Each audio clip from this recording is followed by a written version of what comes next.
friends! Today I am going to be answering questions that you have had across multiple of my social medias regarding my trip to Japan. So please enjoy part 1 of this Q&A for my vacation to Japan. As far as the questions go, I got a lot on Instagram, YouTube, and then I'm also going to be mixing in questions that I got asked multiple times by different friends and family. I also thought I would add that into there, so I will pop up all the questions at the bottom of the screen so that you can follow along as well. And a quick side note before we start the Q&A, I just wanted to kind of quickly speak on my point of view coming from America to Japan.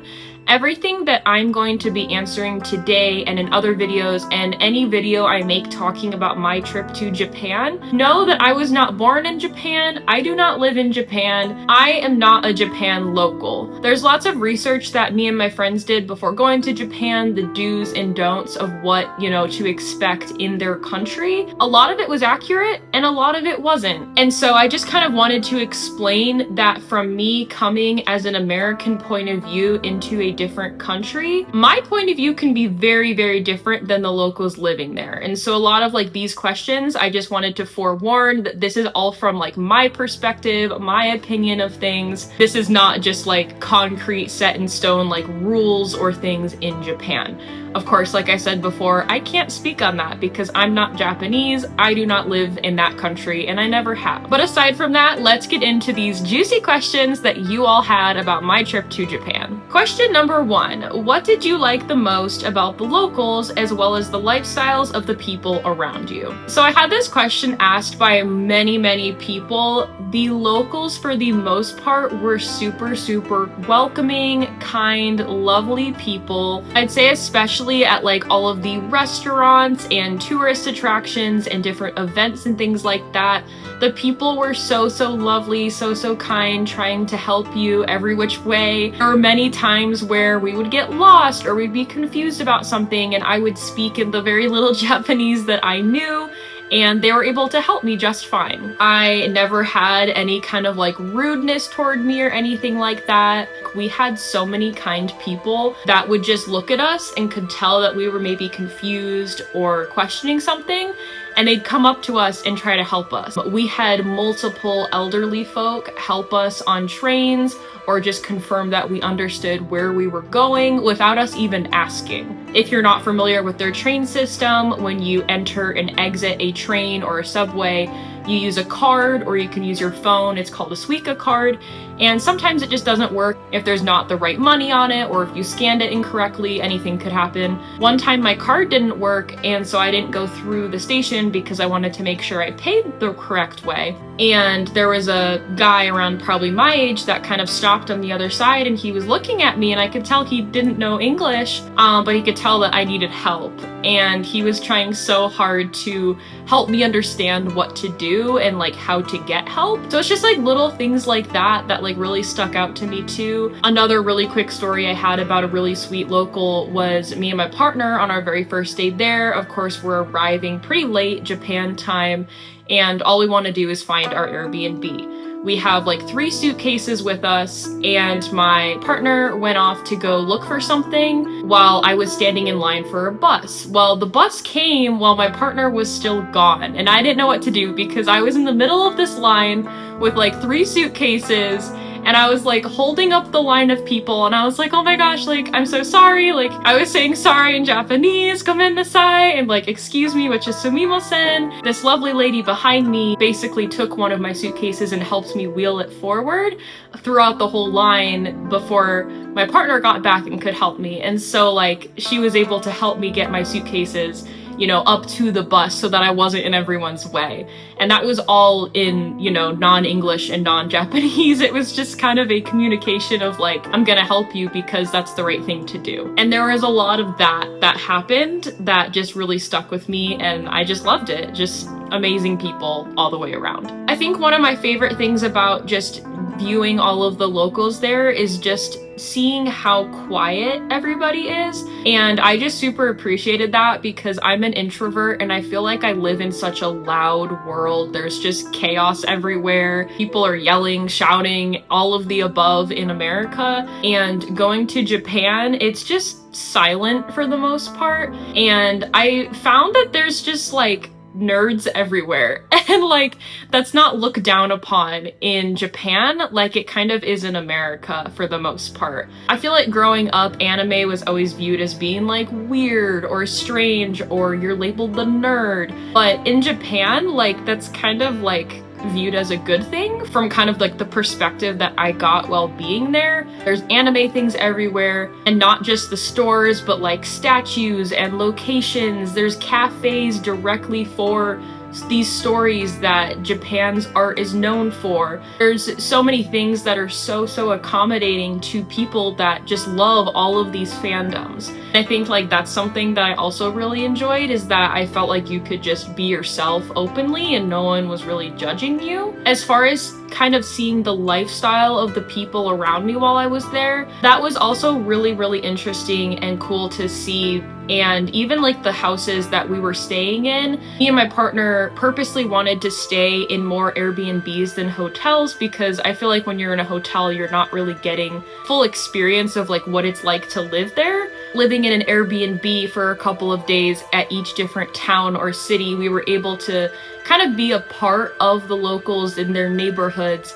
and inside the houses where it's very traditionally set up in a very Japanese style, like the kitchen or their dining area. Most of the Airbnbs we stayed at also had the futon beds that they traditionally sleep in. As far as housing goes, I think like here in America, we like to make things like wide and very expansive, whereas in Japan, what we noticed is that they like to build upward, and so that there's like more land, they can create more like architecture and things, they can fit more people, and so things tend to be like more stories. That was even like a thing with stores. Like some of the stores we were going into were like 7+ floors, which is just crazy coming from like here where it's usually like maybe 2 stories, maybe like 4 if that. I think something else with the lifestyle that was really cool is the transportation system. Seeing how much they rely on public transportation, not using as many cars from what we saw. So many people, hundreds, thousands of people getting on these trains. Just so efficient, getting from one place to the next in like minutes, or, you know, taking a Shinkansen, a bullet train, going from, you know, Tokyo to like Mount Fuji in like 1 hour. It takes me 1 hour to drive to some of my friends' houses.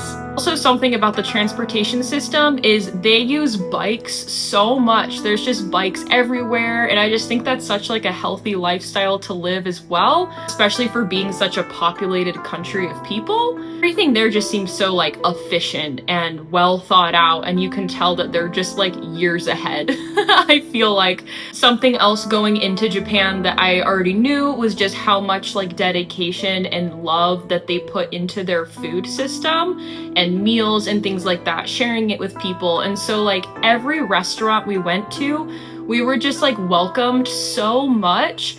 And even if we didn't understand completely what they were saying, we could just tell they were so excited to share the love of their family like meals and recipes with us. I'm rambling so much about this question. That's also why I'm making different parts for this video, because there's just so much to talk about for each question. The next question is, what was the least fun out of everything you did, and what did you like better, Demon Slayer or Star Wars Celebration? I'm gonna start with that first part. What is something that I did not like? So I'd say that obviously being a foreigner in another country, you start to, or at least I started to like recognize what the locals were doing, and I would try to copy them so that I wasn't like out of place, or I wasn't doing something that maybe they wouldn't really like. My biggest piece of advice to going to Japan is literally just do what the locals are doing so that you're not disrupting anything. There are times though when you kind of have to be disrupting, and there was those times that were really hard for me.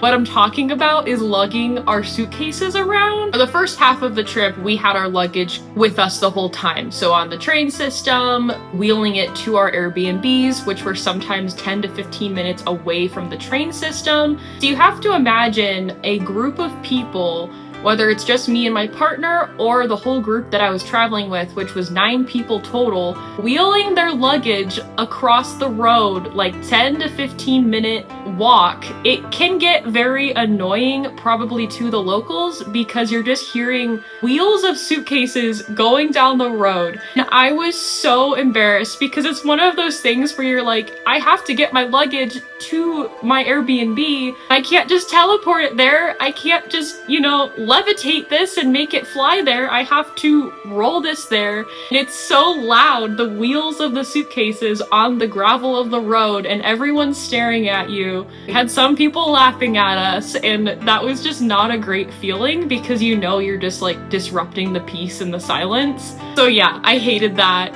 And probably the worst time it happened was when we were getting to our house in Kyoto, because it was quite the walk from the train station, and just everyone was looking at us, and there's 9 of us walking there, and then of course on the way back with like at least 2 suitcases per person, sometimes 3. Like, we were like a walking circus, and I felt so bad. The other question that was attached to this was which one I liked better, the Demon Slayer or Star Wars Celebration. This one is really hard to answer because Star Wars Celebration is something that I've looked forward to all my life.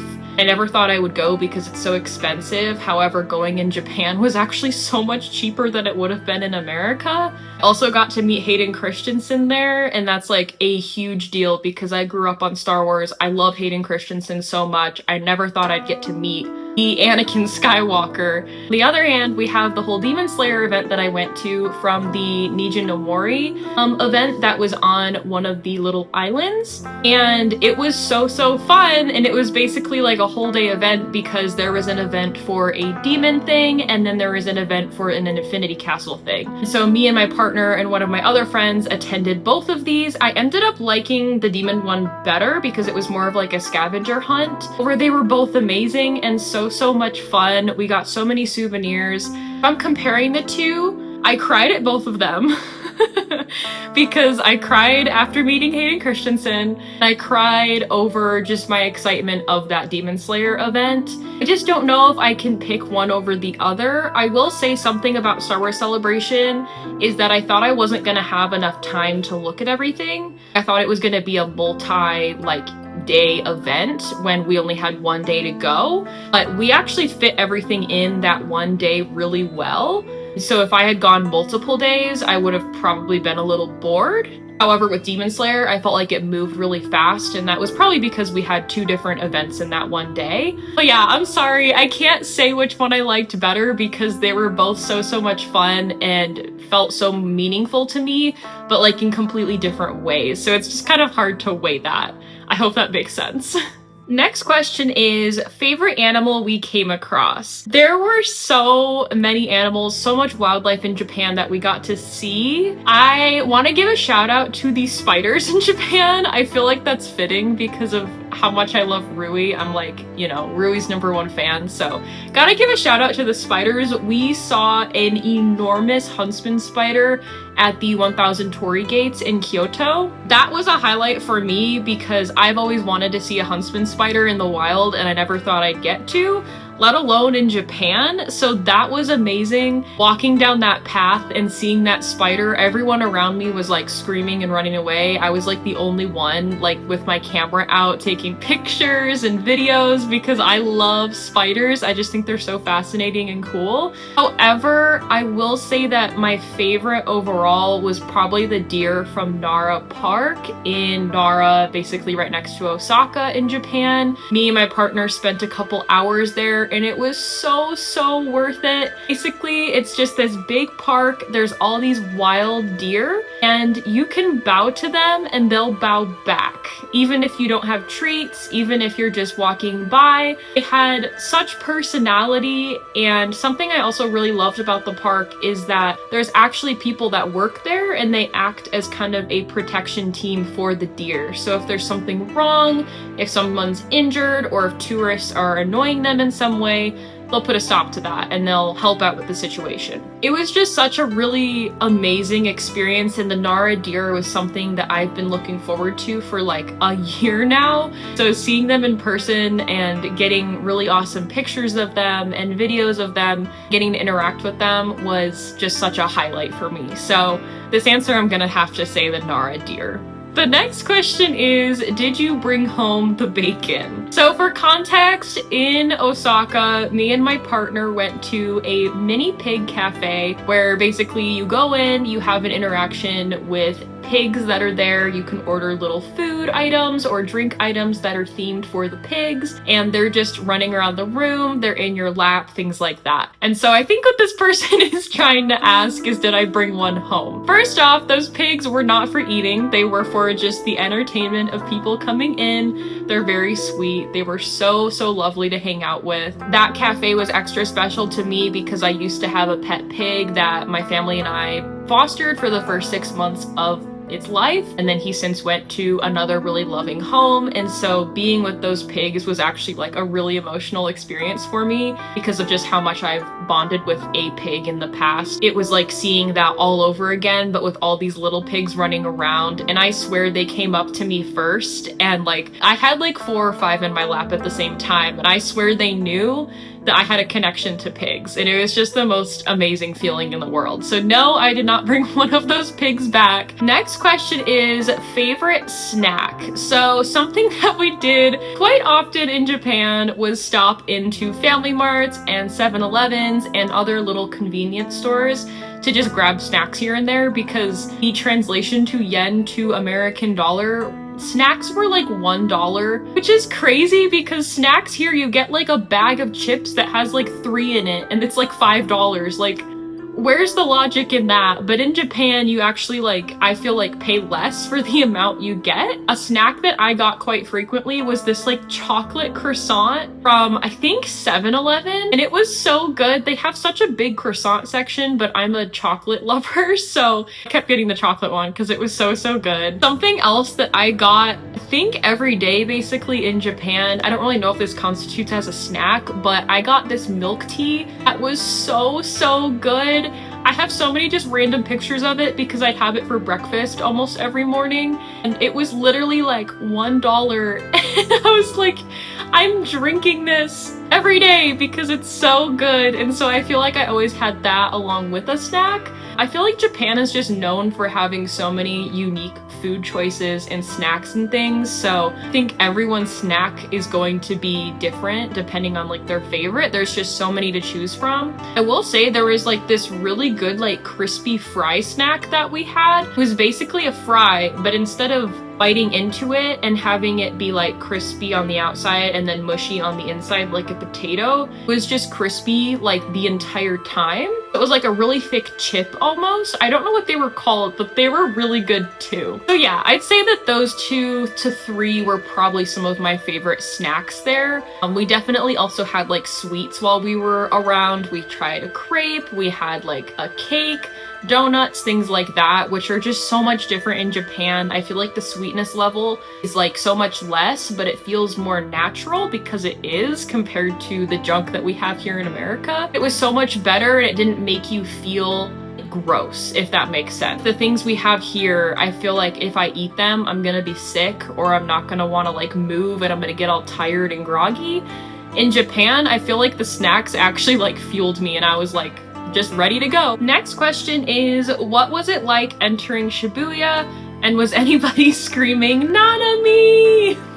I'm not gonna lie, I was a little bit underwhelmed by it. We spent like maybe a half day there, if that. Shibuya crossing was honestly a letdown. I feel like we crossed bigger crosswalks and streets in other cities and towns. I don't really understand why the Shibuya crossing is like so huge. I also don't really know like the history on it, so maybe there's just something there that I just don't know. There honestly wasn't many memorable things we did there. We kind of just walked around and looked at different stores and things like that. I'm honestly really struggling to think. We saw a poster from My Love Story with Yamada-kun, which was really cool because I love that and I feel like we don't really have much merch for that story. So that was really cool seeing the poster. We of course did the crossing. We were going to do the Shibuya Tower, however it filled up before we could get tickets.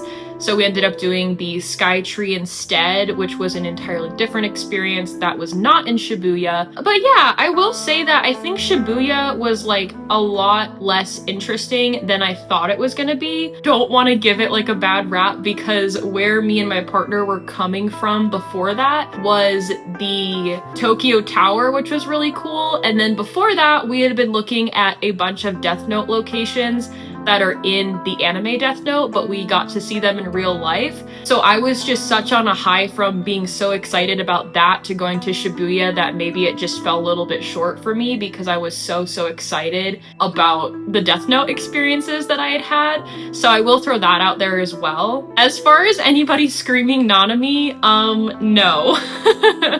No one's screaming in Japan unless it's an annoying tourist that doesn't really understand the culture of Japan. People aren't screaming there, they're not super loud, they're not shouting, so no Nanamis there. We actually didn't even get to really see a ton of JJK things there, which was kind of shocking. There was a really cool store that we went to that had amazing figurines, and they did have a lot of JJK things. That was cool to see. Yeah, that was kind of my experience in Shibuya. Next question is, are the tourists the annoying Americans? Speaking as an American myself, me and my group of people that went with me to this trip to Japan, we did so much research before going to make sure that we were being as respectful as possible and in understanding of their culture to the best of our ability. Of course, no one's ever going to be perfect. Like I said at the beginning of the video, we do not live there. We were not born there. We don't know anything compared to them. That being said, there were many Americans and many other people that were tourists that were very annoying, to the point where it was just so disrespectful that we felt really bad for the locals. We could more understand why like over tourism is something that they don't like. We saw groups of tourists having races up the stairs to a shrine. We saw trash in places that was not supposed to be when there's signs all around that say there's no trash cans here, like please carry your trash. We saw people sitting in places where there's clearly signs saying not to sit there. And of course, it's all of the tourists. I'm not gonna really talk about this one for too much because I don't wanna like upset anybody. Overall, it was just kind of really sad and disappointing to see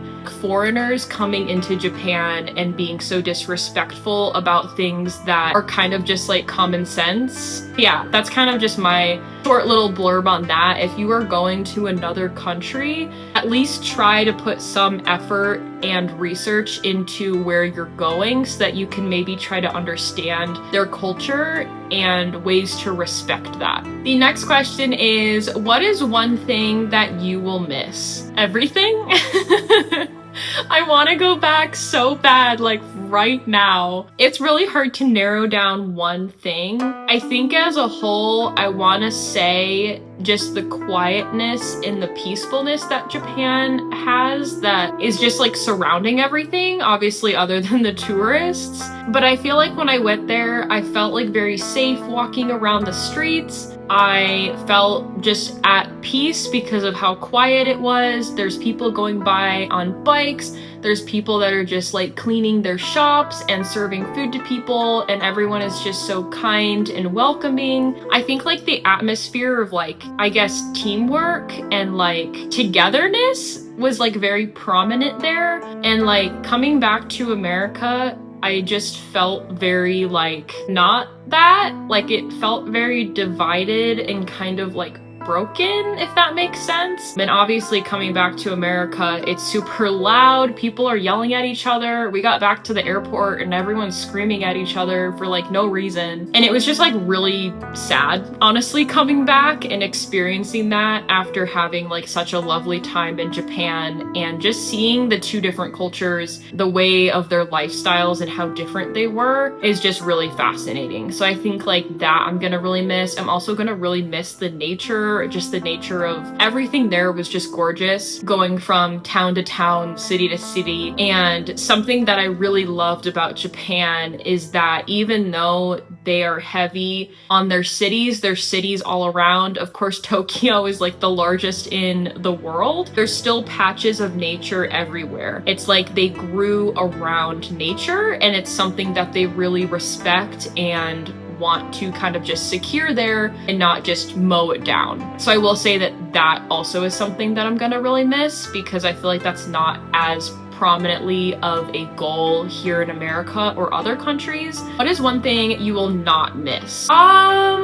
Again, lugging around the luggage. I will not miss that. That was not fun at all, just causing a disturbance everywhere we went, I feel like. I will say that I won't miss being like sardines in the train system. Sometimes when you get on a train, we're literally inches from people, and like that can get really hot and really claustrophobic really fast, especially when a lot of the people around you are coughing and there's people that are sick. And I understand why they wear masks there now, like more than ever, is because you're very close to people a lot of the time. It's also very spacious in the cities, like that was never an issue, I felt like. On the trains, I did feel a little bit claustrophobic at times, once or twice every couple of days. It wasn't happening on like every single train. It wasn't really an issue, but that's definitely something that I won't miss.